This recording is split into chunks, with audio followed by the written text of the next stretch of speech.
Well, thank you everybody for joining us for Saddam and me.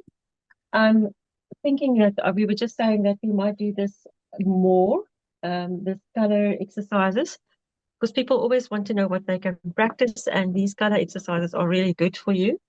And it also gets you to know your materials. So I'm going to use gouache at the moment. That's my medium that I'm practicing with. So I thought, let me do the color wheels in gouache. So I've got my three primaries here, and you'll see there's three versions of each primary here. So I've got a cadmium red, I've got a rose, I've got a carmine, I've got a lemon yellow, I've got a cadmium yellow hue, and I've got a yellow ochre. Those are my yellows.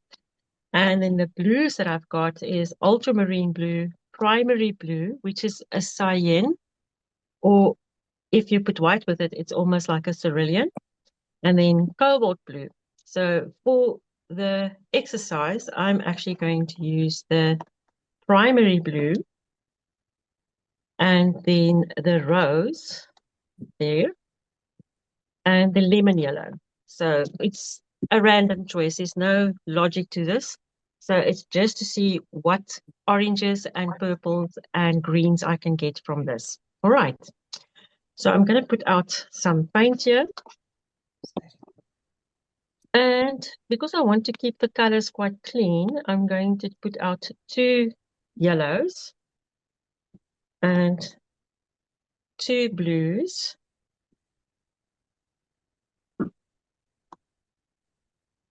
and two reds. Okay, as I said, this is rose. It looks a lot like magenta, but it's biased towards the purple. This one is also biased towards the purple, but this one is biased towards the green. Okay. So it's got more, it's leaning towards the cooler color. All right, what I have here is some sponges that I often use just to dry my brush and to clean my brush. And I also have sponges in my water as well. And when I was talking to Joan the other day, one of the things that she struggled with, because we used to work with watercolor a lot, is to keep your water clean. And I just want to reassure you that you won't be able to. It's actually very difficult to keep your water clean. So I don't mind if it is a bit milky. So I'm just going to work with that.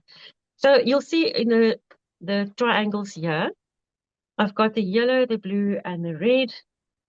And I'm just going to put the color that I am currently using in this space here. Okay. And I'll actually write afterwards, I'll write down this is lemon yellow. I'll also write down it's gouache. And then I'll also write down, yeah, all my primaries, the colors that I am using. So this is my blue.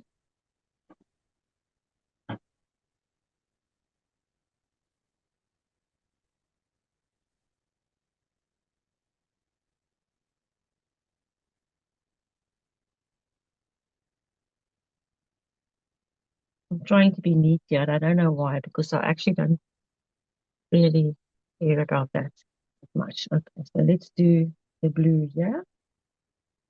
Forgot to put the red, the yellow in the yellow block. I just find that you'll see easier which ones are the primaries if you have it in the middle here. That's why I put the triangles there for you. Yeah.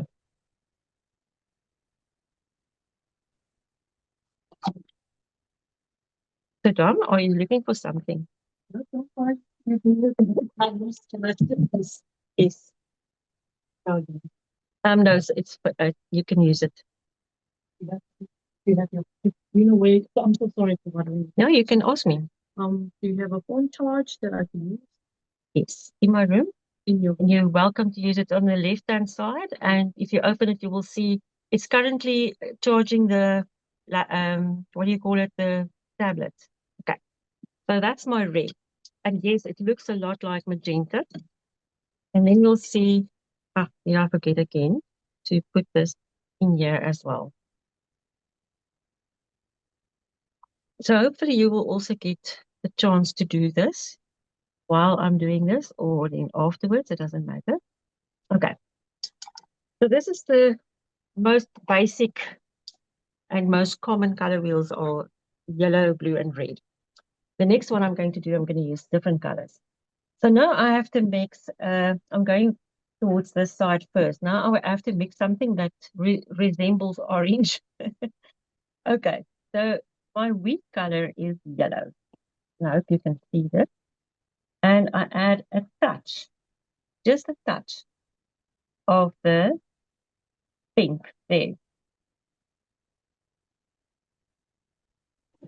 Because I want a yellow orange. Okay, you can see it's no longer just yellow, it's on the way to the red. And I'm going to add a little bit more until I think it looks orange enough. And then I'm going to add that. And yours might look slightly different because there's grades in between. And then I'm going to add more red to it so that it's a red orange. Okay. I could even add a bit more red. Now I've got a dark red orange. It's on the way there.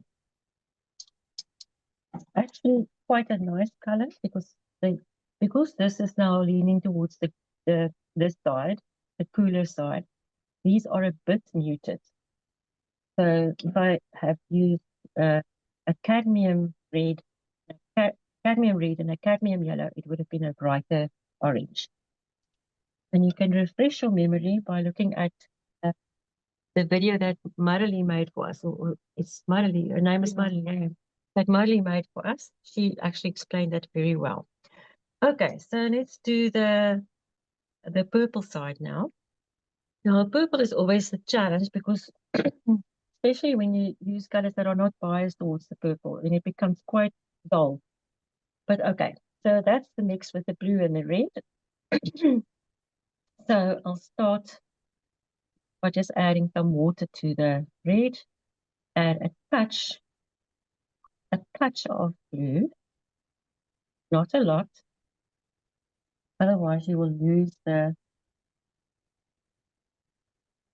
red quickly in the mix if you add too much blue. Right, it's a nice purple. Add a little bit more blue. I just wanted to change. Now the thing is, while I'm doing this, I'm also seeing how quickly the color changes. So you can't say you mix half of the blue and half the red and you'll get a half of a purple or in the middle purple. You won't. Because some of the colors are stronger than others. Yeah. So then I'm going to add more blue. And this is a beautiful dark blue purple. And sometimes it doesn't show up on the video, but if you are doing it yourself, you will see. And I must say, I'm actually quite surprised with the iris colors. They are quite vibrant and have enough pigment, and they're very, very affordable. I think a set of 12 is about 140 rand. So it's actually very affordable. Well, it's under 200 rand. Let me rather say that. Then I know I'm safe. Okay, now the other two that we've got left is yellow and blue. Obviously makes green. So I'm going to start with a weak color again. I'm going to use the yellow and a touch of the blue because it changes the yellow very quickly. And that's what I want you to notice, the strength of the colors. Okay, I'm going to add a little bit more blue to get the color that I think is in the middle, sort of green. Neither leaning towards the yellow, neither leaning towards the blue. It's just nicely in the middle. And then I'm going to add a little bit more blue so that it's a nice dark blue green. Okay, so that's our first color wheel done. Now, this gives you an idea with those three primaries that you can mix. Now, I want to show you when we practice on Monday, If you don't want to make a color wheel, this will also work. So Dom, is this showing up properly that you can see? All right. So this is now like that. All right. So if you look at that one, that's cadmium yellow and cadmium red. I've written it down here, and ultramarine. Those are the three primaries that I've used. So if I just look at the first page, the first mix, let me do it like this. It's cadmium yellow, cadmium red, and I want a middle orange. If I add a little bit of red to the yellow, it becomes a yellow orange, and a red orange if I add more red. So you can see that it's a different mix than those. You can see that these are more dull than these. Okay, so that's what I want you to notice there. Now the same with this one here. You'll see a cadmium yellow, uh, ultramarine blue, and then I mixed my three. So you don't even have to do a color wheel. You can do it in this way. I just added white to the blue just to see what it looks like, and white to the red just to see what it looks like. You can see with each one, I just added a little bit of white to see what it looks like. Now, interesting, well, you will see the muted colors because the red here is going towards the orange. It's biased towards the orange. So when it mixes with the blue, it becomes a very dull purple. Even though we call it purple, it doesn't look like purple. But these colors are beautiful in landscapes and as neutrals. It just works very well. So this is red with a touch of blue, with more blue and even more blue. So you can see you can actually do it like that as well. So the middle will be your secondaries, and these two are your tertiary. All right. Okay, now the other mix that I wanted to show you that you can practice is to choose other colors that are very different to the normal um, primaries. Just wipe my palette here. So I like to work with a clean palette.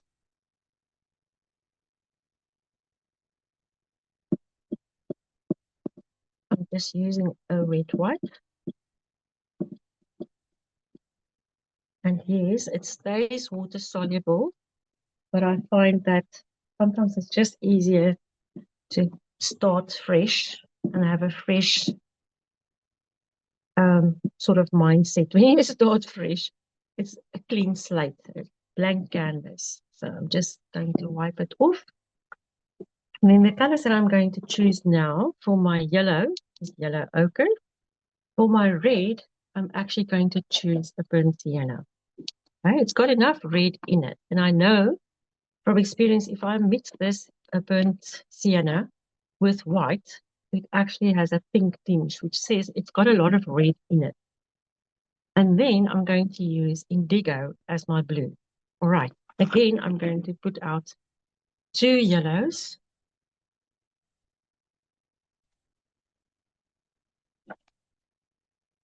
two blues, and two reds. In this case, burnt sienna. You could use Indian red. You can use what is that? Venetian red. So there's lots of other colors that you can actually use instead of burnt sienna that you might actually have. Okay, so let's just start by filling in the primaries. The yellow that I'm using is yellow ochre. Add a touch more water.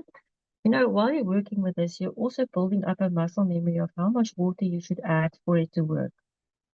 So it's actually a good thing because sometimes we need a lot more water than you think. Wipe, I'll just put this here again because you can wipe your brush here just to clean your brush a bit. And you see I'm still using the same water. And I'm just going to put in the indigo. You can also use black. I've put it on the like if you don't have that dark color, you can actually use the black instead of indigo. can also use Prussian blue, also a beautiful color.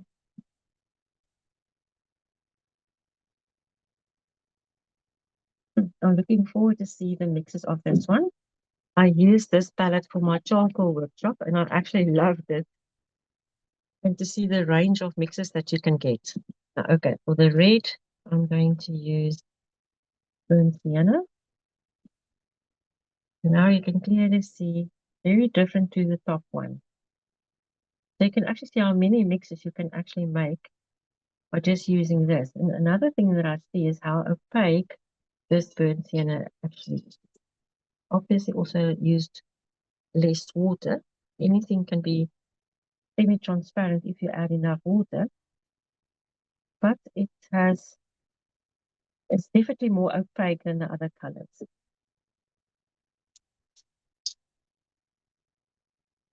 Just cleaning my brush. Now let's start with my orangey mix again. So I'm going to use this one. And I'm going to use a little bit of the burnt sienna. I just want the mix to change. Now I can see I need a bit more to change the mix, which says both these colors are not great at staining or changing the color completely. That looks like a raw sienna. Very nice. Add a bit more, something in between in the middle where it's neither burnt sienna and neither yellow ochre. And the changes are going to be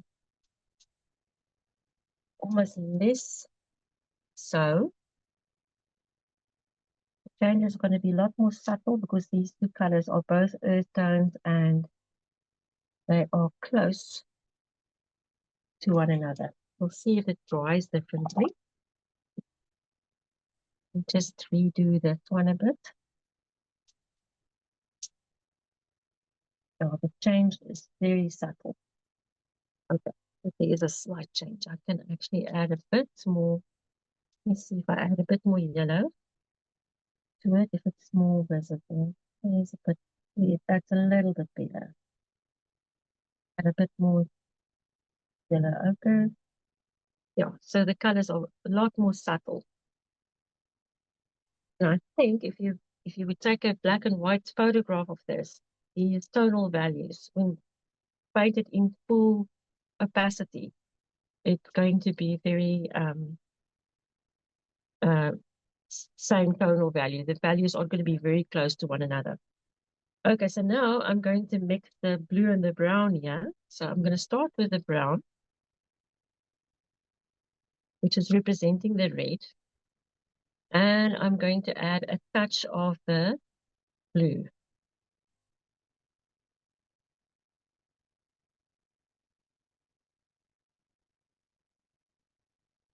Too much. Just do something in between. What it feels like. Actually, that's where you actually judge it for yourself. That's the thing is you have to sort of trust yourself when you are looking, and it has to be close, but not too much, because then you're not gonna have you have to be able to get a middle. So even if you start with a middle, and then I'll do it with the other one that way, and then you'll see if this one is sort of in the middle, I think, because if I add more blue to this, you'll see now. The thing is, the colors are actually quite close. This color here should just have more blue in the mix. This color here should have more burnt sienna in the mix, or represent it more. It's not like physically the amount, because the strength of the things are different. And I'll show you just now, if you add white to this, how interesting it looks. It's a very muted color wheel, but I love it. I think it's a great color wheel to use, or color combination, if you want to say that. Now I'm going to do the green. All right, so now I said I'm going to try and get it in the middle first.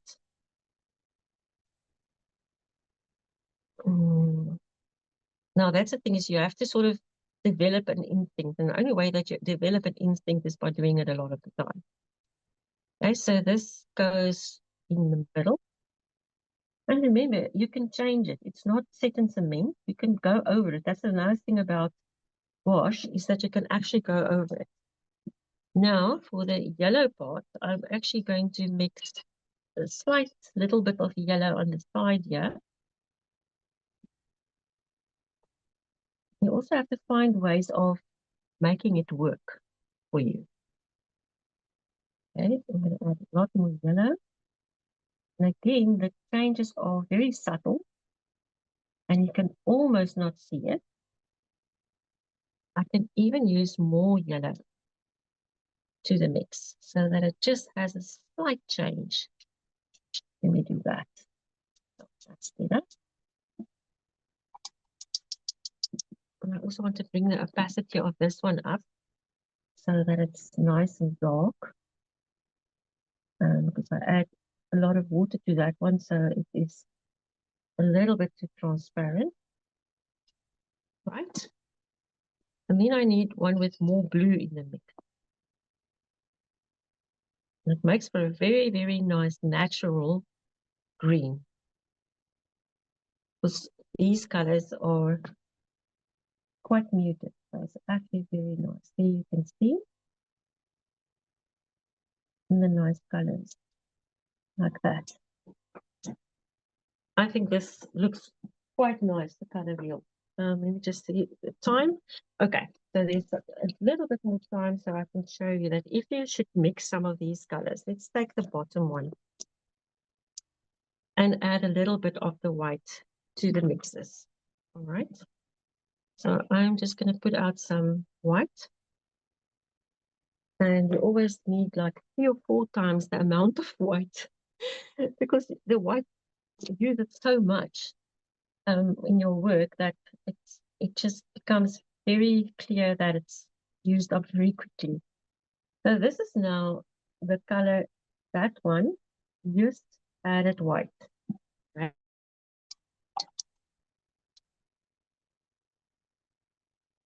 I just want to see if I can get this one. Okay, this one was the yellow one.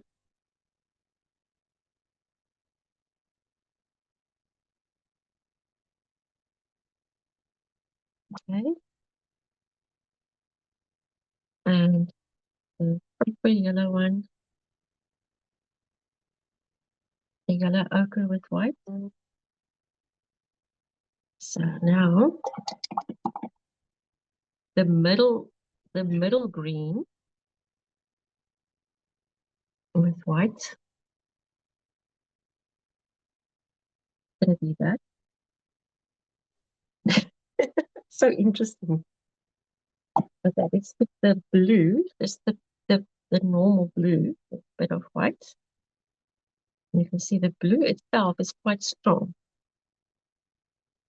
So the moment you put in the white, you sit with a totally different color wheel there, which is very, very nice. Okay, let's see with the purples how that goes. Okay, the reddish purple. It's actually so vibrant, you can't believe it. It's that one there. The one in the darker bits is over here. It's such a nice neutral color. It's really exciting. And this one is the one in the middle. It's so nice. Beautiful. I absolutely love it. I mean, obviously, the amounts can change and you can have such a big range. Now, here you can actually see how much red this burnt sienna has in. Look how pink that is if you add white to it. Then I always say, if you want to find something's true colors, add white to it and you will quickly see what it has to say. Okay, now the reddish one, the reddish, I think it's this one here. Yeah. And the middle one was that one there. Depending on how much you add, let me just see. that one there. And then the more yellow one. Sometimes I'll just have to remix it just to make sure that, because I don't have enough of that specific color. Okay, here you have it. So now you can see those are called tints. And um, you can see how nice that color scheme is now with this. All right, so let's check the top one. I'm just going to mix some of those colors with black. Now, those are called shades. So if you add black, so here I said when you add complementary or black, it darkens it, it dulls it, it desaturates it, and creates the shadow color. So that is necessary for you to know. And the more you practice it, the more you will see it. Now, I'm just going to add a touch of that to the lemon yellow. I'm just going to do the primary so that you can see. Okay, a touch of, it's so strong. Just a touch. And you can see how green it becomes. Okay, so let's see the red. Then I'm using the rose.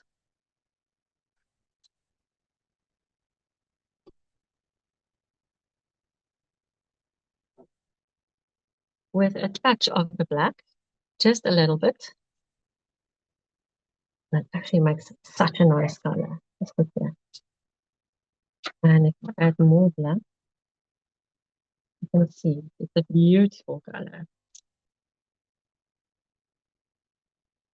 And then the blue, which is a primary blue, this one here, and add a bit of black to that.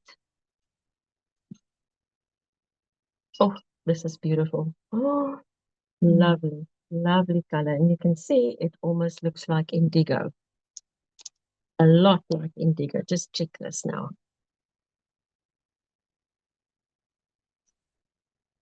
It's definitely leaning towards that. Not quite, but it's very, very nice. This is a very nice color. Now I want to see if I add white. You see, then I start playing. If you add white to that, just look how beautiful that color is.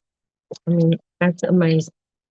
Okay, so you can see you can really, really play around with colors. Say for my next color wheel, I will choose a green for this color. I will choose carmine for this color. So I'm putting that in the triangles.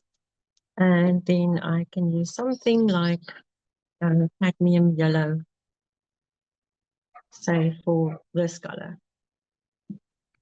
So then it's not called primaries, but this is the colors that you are going to use. And see if you mix these two to get the middle of that color, add a little bit more yellow, add a bit more red. This one, more red, less green. This one in the middle, and then this one more green than red.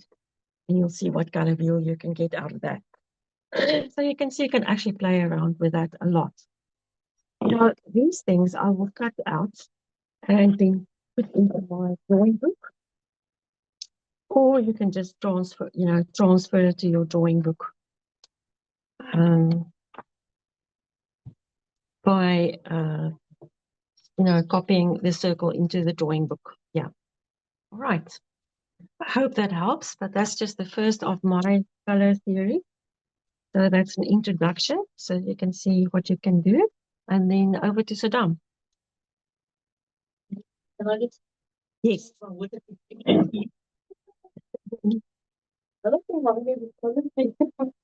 Still color theory.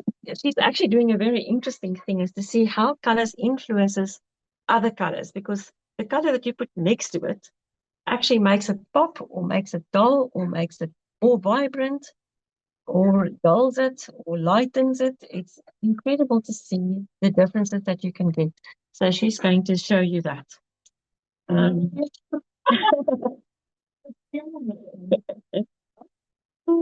get you, Eloise. I was enjoying it so much.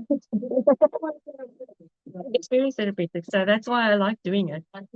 And especially if you change the colors in the inner circle, yeah, you can see the range of colors. So it's a good idea to work from a black and white photograph then, and then use your color scheme and say, okay, this is what I'm going to use for this color scheme, and then put it onto your interpret in your black and white photograph on your canvas thing. So it's actually quite nice. Yeah. Yeah. I'm going to sort of start with this one, so on the side here, and hopefully try to show them how nice this is going to actually work. You can see me, right? I'm still, I don't know, I can see my view, my that better. Thank you. Just wanna, um, I don't know why I just felt like, okay, so I don't think I'm not going to talk too much about color mixing because to me, I use a lot of bright color. So my approach to color is that you pick one brightest color that you want to use, and then you need to find the right color to either kill the brightness of the pink. So say I'm going to use bright pink, and then I'm going to find a color that's going to make that pink very dull, or maybe pinks to be more brighter, or maybe I'm going to find a color that will make the contrast. So that's how I normally approach to bright color. So let me, instead of me just doing my clip, let me first share this thing. Let me share my stuff. So I'm just going to briefly introduce. So there's a term called simultaneous color. So it's a basically depending on how you placing your color next to each other, we're going to read that color differently. Our eyes gonna adjust to that. It's a basic concept like when you put Heidi, the Sonia's big golden retriever. If I put Heidi, golden retriever, next to my 4 kilo Baltic poodle, the small one, you're gonna look back there, right? You're gonna look at that dog and say, oh, Heidi's quite a big dog. But if you put Heidi next to Great Dane or Grey Wolf, then Heidi becomes wolf. So there's a similar principle back there for the color. I don't know if you guys can see the screen, but when you look at this two things on the left and the right, they are actually same pink color in the middle. But when you look at the left on the pink, it looks a little bit more dull compared to the pink on the right. Then this is how the simultaneous contrast works. And this is what I mean by the color can be read differently depending on how it's placed next to each other. Like you can see the image on the left. There's another similar tones of pink placing top of this bright pink. So it makes this pink actually very dull, almost purplish pink. But if you look at the pink on the right, because it's surrounded by this bright blue, this pink is very vibrant pink. So this is just a basic introduction of how I normally experiment color. Because I use acrylic marker and it has a limited color palette and I can't mix the color. So I do need to find a way to use the brightness of that color because they normally have a speck of color that doesn't have its neutral. So that's why I like working with limited color palette and also working on a color paper So that color that I work with is either I can manipulate it way to make it look tall, like on the left. The pink can somehow turn it a little bit more purple. And then if I want to make my subjects that my focal points to stand up, then I'll use this bright blue to make sure that whatever your subject matter is stand up. So that's how I interact with color. So yeah, that I can show one, one. Okay, let's show another example. This is a good example. If we look at this brown on the top and the one down here and the one in the corner, these four browns are actually same brown, but we bead it differently depending on the surrounding color. Yeah, so if you look at this brown here, it's surrounded by the lot of color that has a lot of black in it. So now this brown somehow we read it as a very tall color. And but if we look at it like think about the what Sonia just showed to us. He add a little bit of white on this, and it's actually lighten up this color, and then it's become a little bit more neutral gray, and then it becomes a little bit more close to rose sienna. But when you look at the brown on the right hand side, it has a lot of white tinted bright colors surrounding. So this brown looks much more brighter than this one in the front. So you do need to experiment this. How do we apply this in our case? I think I'm going to talk more than I'm going to do this. So this is my example. We were sketching the urban sketches last year. I think actually it's November sketch meetup. So they were beautiful. So when I started off, it was only the bright orange and bright yellow on the box on the paper. So I need to somehow tone that down because I want, and in order for me to do that, I must first think about what is my subject matter that I want to emphasize and how I want the subject matter to stand out. So I was doing this and I want this building to stand out. So I need to find the color that I can actually help to use some of the vibrancy on certain section of the area. That's why I block out this sky to little bit more neutral green. So the color of this orange and yellow can be more. And in between there, I add some neutral complementary colors to add the detail. So that's how I work. I'm still figuring out to simplify my process, but it's one of the yeah, it's something that I'm also still thinking. You can also study from the people who really do. I mean, we all know Vincent van Gogh. Like look how he's using this you know, contrast color, the color the opposite of the it's complementary color, right? Mm-hmm. Yeah, opposite the color view. Yeah, like the way he used this orange on this green background makes this really stand out. But when you put this bright orange on where the beer section, that orange is not as bright as this green. So you can you can be a little bit more strategic when you are placing color next to one color. Something for you to think about in the future. So how do I actually apply it in the practice? So what I like to do, I like to paint. Let me stop sharing my screen. So I like to paint like maybe like strips of color. I'm using Caran gouache. It's actually a dry gouache. Sure, that's the first time I've seen dry gouache Oh, actually. really? Yeah. You don't find it everywhere. You can get it from Caran gouache. Oh, I don't even know because normally it's just the tubes. Yeah, but I mean, it's not as good as the tube. I would always prefer the tube over the pot. But it's the same with watercolor, hey? The tubes are just more vibrant and yeah, it's a bit stronger.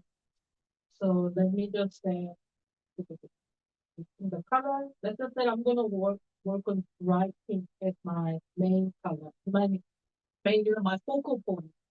Whatever the subject matter that I'm gonna draw and emphasize, guiding the viewer, I want to use this bright pink. So what I like to do is that I normally make whole strips of color. So one picture, I don't know if you can see it. And then I'll let it dry. Move your paper up a little bit. Because I'm really big. Yeah, no, that's fine.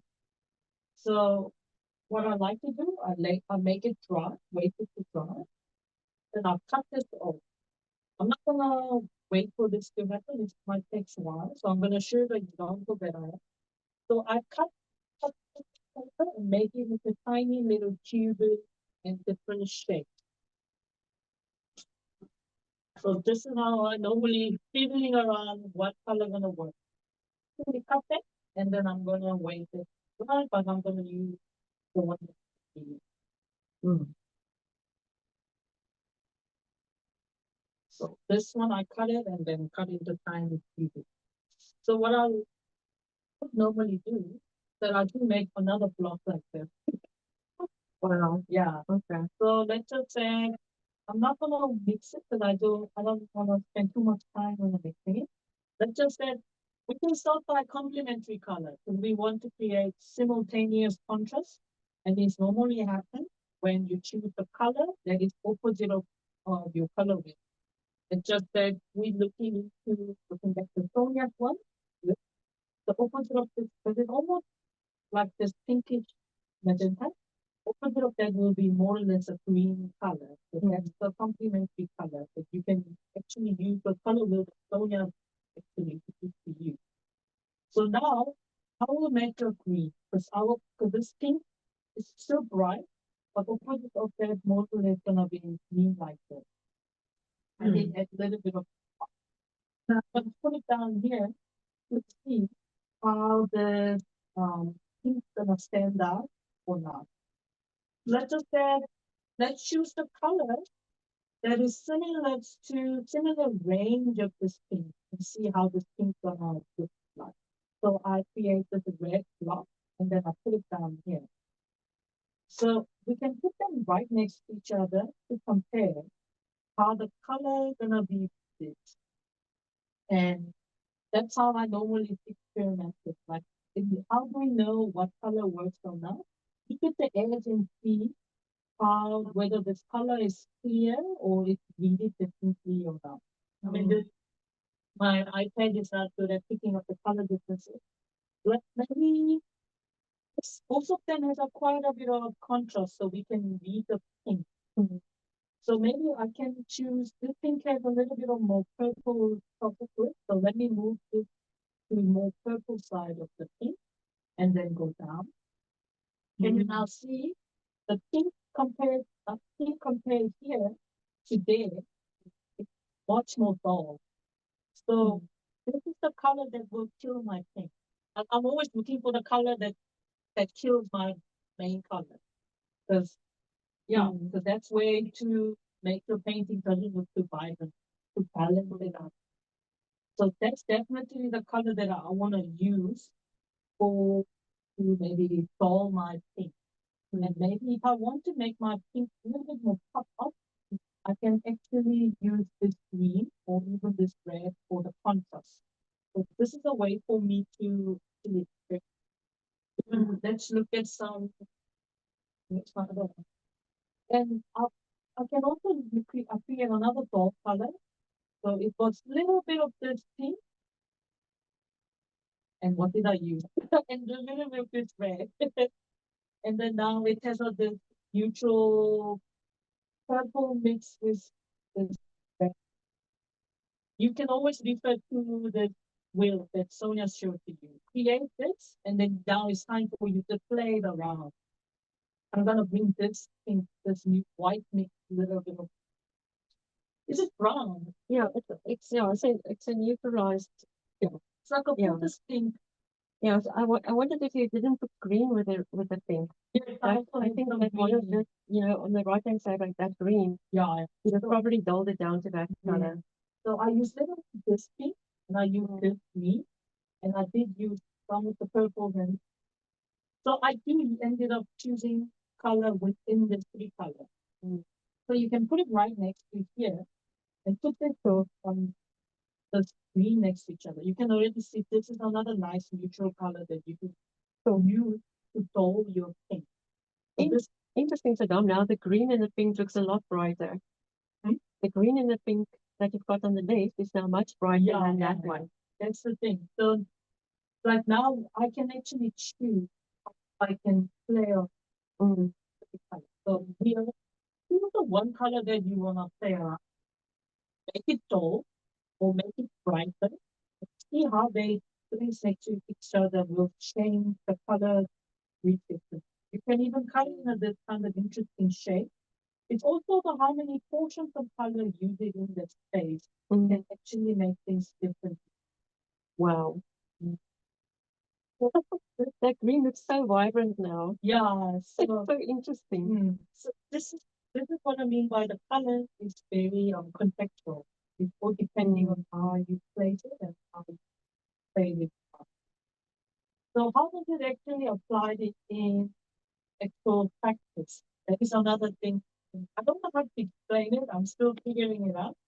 Definitely, I will do the thumbnail sketch. This is something that I would actually do. So let me clear the screen to the stuff again. Let's just say I'm gonna paint this. This is my reference images. So you must first decide. Remember that we decided to use this pink as our like a focal point color. So we're now using the color as a guidance to competitions. Guiding the way we're going to look at your painting or work. If they want, that's the first thing you want to see. So I'm going to say this mountains in this middle ground is going to be my main focal point. And now you can play around with this pink or whatever neutral color that we experience now to kill down the pink. So that is how I play around. So I do a lot of thumbnail sketch once I know what is the color that I want to use. So let me just go back to sharing. I can share this reference picture as well. So let me first try with the pink. It might take some more for me. So I want to look at my reference picture. Let's see, I'm really coming out from my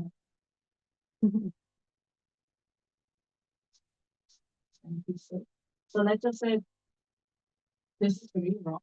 This here, a thumbnail. Think it as a thumbnail, so we know how color going to interact with the specific font. Let's start this mountains.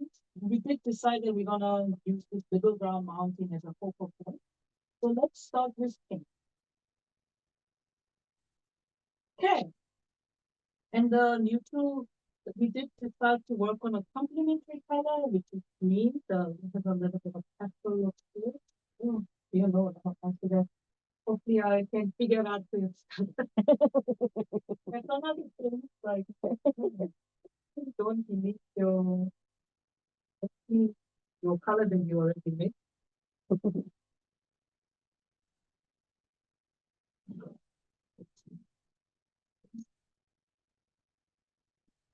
So I'm not on the right mind. That's fine.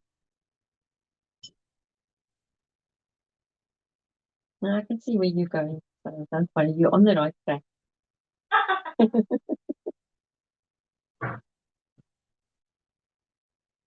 So you're mixing a dull green. The green that I'm trying to create a similar green like this. That makes sense. But just that I did it ahead of time. The foreground and background together. Remember, I'm also using gouache. So it can also, wow, yeah, it can be also reused. I mean, cover it. Yeah, So it can cover it covers the I don't want to say mistakes because it's not mistakes. It just has the ability to cover. So process for people. I'm just using this. People don't sketch, right? Don't have to make it perfect. We just want to understand how this pink is gonna be told, the whole gonna shine based on the color that we put it on. I'll actually let us let this see the thing. So you can already see the pink is quite focal point, but the foreground element is too bright at the moment, actually. So we need to make it a little bit more darker. So we can actually use some of the things that we create pink. You can actually dull down the screen. Trying to make this color, because I do like this a lot. It does help to filter from the perspective. We can also bring this purple as a foreground. But let's start with light. If it doesn't work, we can always work on a couple of it or rework on another photograph. That's and if it's not sure, normally you should have the color that you mix, that you experiment with block. Just it's a little bit short. I don't know. To me, it's always how applying the color is a challenge. This is the color that I'm looking for. And how actually use this to add details on here as well. That can be something you can consider as your outline. To be perfect, but we want to separate the section to see how the color gonna work. Now I look at it, I think it just needs more contrast. So I'm gonna make it a little bit more greeny.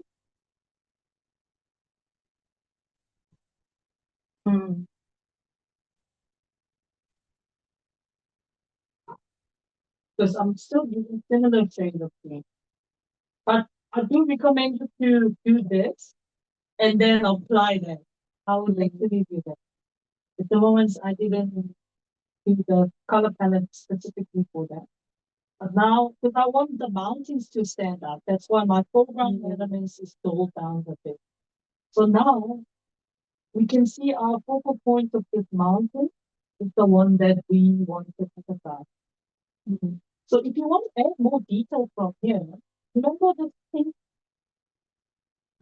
does get a little bit more dull, so they have a similar, like a color. So if you want to add details on this mountain, so it doesn't become too stand out, but we want to normalize the painting. Then you can make that color, and then you can add the shadows of the mountain. So things that I work very flat. A lot of my works are very graphical. So I don't like adding too much detail.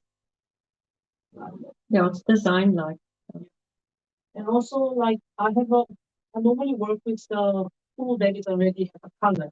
It's like acrylic marker, like stuff like pen, watercolor pen. I like to layer the color or just figuring out how much color I'm gonna use it on the third section to balance it out. Because that tool is quite limited for you. So I can add some shade. That's gonna work. Yeah. So if you really don't like that bright color, you can use the similar color range. Like just said, this is a very similar thing like that. You will go down a little bit to the purple side to actually shade your mountain. This is similar sketch, right? So I'm not gonna add a lot of details to it. Maybe I can also and I can bring back some of the similar shade of this green to contrast. Here, see whatever, to make sure that this mountain is the center or focal point of the subject that you want to emphasize. Think about what do you want your people to, what kind of painting that, what is the subject matter you want to emphasize on your work. So look, this is what I will prefer like to do. Like you can see down here already is pink as a main color. The mountain is the key focus that I want to see. And I've looked at the foreground is a tree, the darker color, and the green is also complementary. So it actually helps you to, just organize your thumbnail sketches. And that's how I normally work for my, when I want to try a new color palette set. And I feel like I definitely do think this green can actually stand out. Or maybe I can also try it with a pink. And then somehow, and then we use the green a little bit to actually make the green more stand out. That can be something for me to for us to explore. But let me look at how this red's gonna be look. Definitely brighter color does make read the it helps us to read the color differently. Very interesting. Yeah, but and then I'll do another thumbnail sketch on this. That's how I practice. But I'm still figuring it out to simplify it. There must be a better way to. But that actually works very well. What was interesting to me when you put the pink on the red, I think why it looked brighter is because of the contrast in tonal value, because the red is actually quite dark and the pink is quite light. So that can sometimes confuse one when the contrast lies in the value, the tonal value, the dark and lightness of the thing instead of the actual color.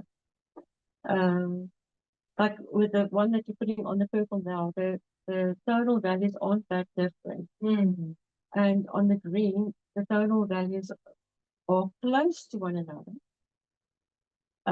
So if you put the pink on the red, you take the pink things away, you put a pink on the red and a pink triangle on the green. Not a triangle. I'm actually saying what do you call that thing? A square. A pink square. You put another one. Now, interesting to me, when you look at the green one with the pink square, now if you have the red one next to it, the red one actually looks a little bit brighter, but it's because of the contrast in value. But when you put that dull pink that you had, that you cut out, that dull pink on the right hand at the bottom, on top of the red square, the dull pink close to your mouse. If you look at your mouse, yes, that one at the bottom there, underneath your hand, that one. Oh, yes. Yes. So now put that on top of the red. On top of it, cover the red. Yeah, take the pink away and put it on top of the red, and then put the pink on top of that dull pink, and then the green looks a lot brighter. Yeah, so it depends. It really depends on what you put next to it. Yeah. And it's only you can figure it out. Yeah, but I mean, one mustn't forget the tonal value also influences the way you see brightness as well. Yes. Because at the moment there's contrast in the tonal value, that also makes it pop. So it's not just the saturation of the color, it's also the tonal value, which makes it very interesting to see. So that's why thumbnails are actually quite important. And what I really found interesting is that you are prepared to do those mountains in pink.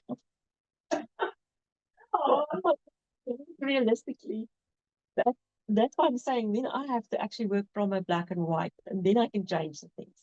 But then I work on the values, on the color per se. And you can change the colors just as you like, and that's why your work is so different and stands out, I think. It makes it very nice, yeah. But I don't know. I'm still figuring out. It's very interesting. Sometimes work, the working based on the value. Yes. But sometimes it always doesn't work. But we read differently. Yes. No, we do. I mean, yeah. Say, like you always believe what your eyes see, but your eyes don't. Your eyes can lie to you. It lies to you, yeah. So, yeah, it's always trying to bring back some of your past memory or past experience, and your brain will try to recontextualize the color you see. Yes. That's the thing. Yes. Yeah. It reads it differently. Yes. So yeah. Well, like working with color papers to experiment colors, we don't help a lot. That's very interesting. Let's see if there's any questions in the chat. All right. So thank you everybody for joining.